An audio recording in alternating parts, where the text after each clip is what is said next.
akan membahas mengenai uji prasyarat analisis, yang di dalamnya ada pembahasan mengenai pendahuluan uji prasyarat analisis yang terbagi menjadi uji normalitas, uji homogenitas, dan uji linearitas. Uji prasyarat analisis digunakan untuk menentukan jenis metode analisis data pengujian hipotesis yang akan digunakan oleh peneliti. Pengujian persyaratan analisis ini bisa dilakukan apabila peneliti menggunakan analisis parametrik. Pengujian ini juga dilakukan terhadap asumsi-asumsi. Yang pertama, untuk uji kolerasi dan regresi. Untuk uji kolerasi dan regresi ini, persyaratan yang harus dipenuhi adalah uji normalitas dan uji linearitas data.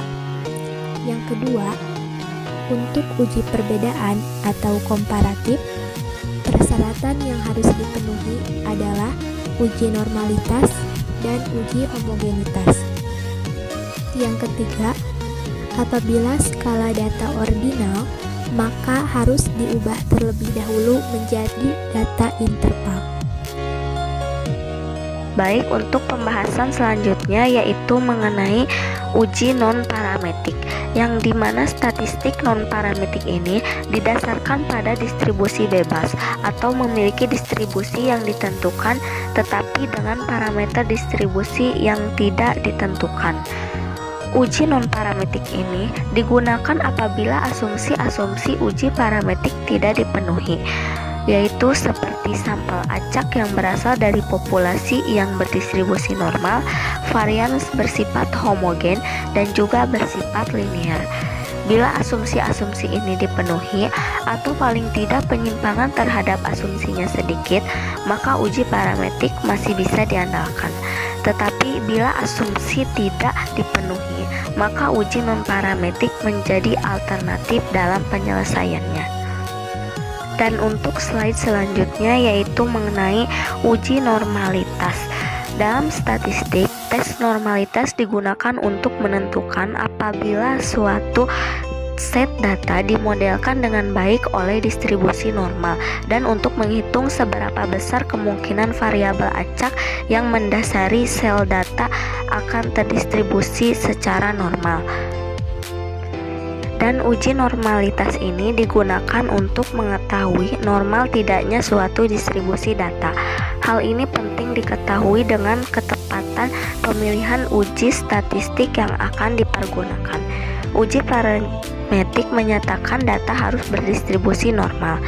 Jika data tidak berdistribusi normal, yang harus dilakukan diantaranya menambah jumlah sampel, menyisihkan outliers, memisahkan berdasarkan kategori, dan juga normalisasi data atau transformasi data. Dalam pengujian normalitas ini harus dilakukan apabila belum ada teori yang menyatakan bahwa variabel yang diteliti adalah normal. Rumus statistik yang dipergunakan untuk maksud uji normalitas data antara lain chi-square, Lilliefors test, Kolmogorov, Smirnov, Shapiro-Wilk, dan sebagainya. Dan pada materi ini akan diberikan contoh uji normalitas dengan menggunakan Kolmogorov, Smirnov secara manual.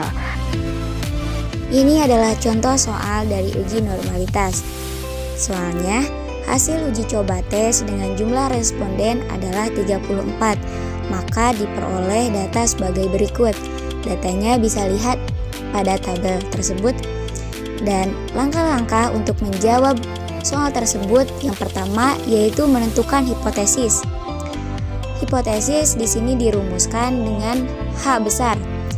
H 0 sama dengan atau data berdistribusi normal.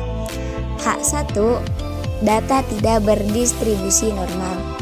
Langkah yang kedua yaitu dengan menentukan statistik uji, yaitu dengan uji Kolmogorov-Smirnov, yaitu memiliki rumus D besar maksimal sama dengan dalam kurung F kecil per N kecil dikurangi dalam kurung F besar dikurangi N dikurangi P lebih kecil sama dengan Z dalam kurung.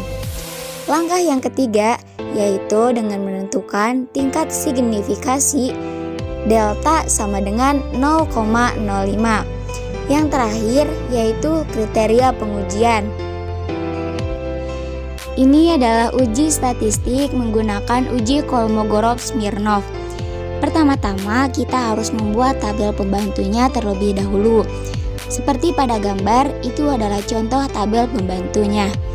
Langkah-langkah untuk menentukan uji tersebut yaitu mencari nilai D delta dikali N dengan delta 0,05 dan N 34. Maka diperoleh D delta dikali N sama dengan D 0,05 dikali 34 sama dengan 0,233 atau dengan menggunakan rumus D delta dikali N sama dengan 1,36 per akar 34, maka akan menghasilkan 0,233.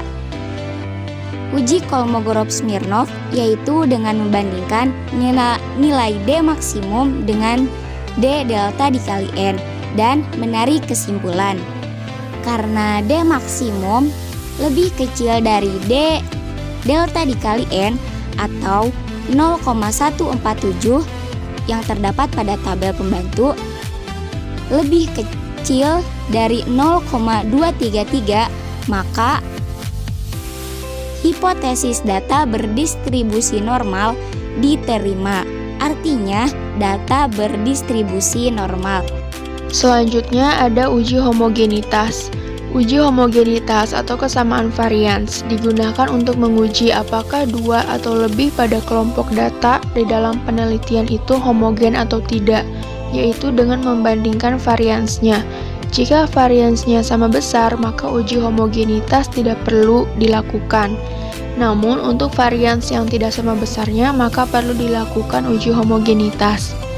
Uji ini dilakukan sebagai prasyarat dalam analisis independen sampel t-test dan ANOVA atau bagi peneliti yang menggunakan lebih dari satu kelompok sampel. Pada umumnya digunakan untuk membuktikan hipotesis komparatif. Uji homogenitas dilakukan untuk penelitian menggunakan uji beda. Beberapa teknik statistik uji beda yang dapat dilakukan yaitu yang pertama uji Hartley, kedua uji Cohen, yang ketiga uji Levin, dan yang keempat uji Bartlett. Selanjutnya ada uji linearitas. Uji ini bertujuan untuk mengetahui apakah kedua variabel ini mempunyai hubungan yang linear atau tidak secara signifikan. Uji ini biasanya digunakan sebagai prasyarat dalam analisis korelasi, regresi, atau komparatif. Di sini terdapat grafik yang menggambarkan hubungan linier, hubungan log, hubungan kuadratik, dan hubungan eksponensial. Sekian dari kelompok 7. Terima kasih. Wassalamualaikum warahmatullahi wabarakatuh.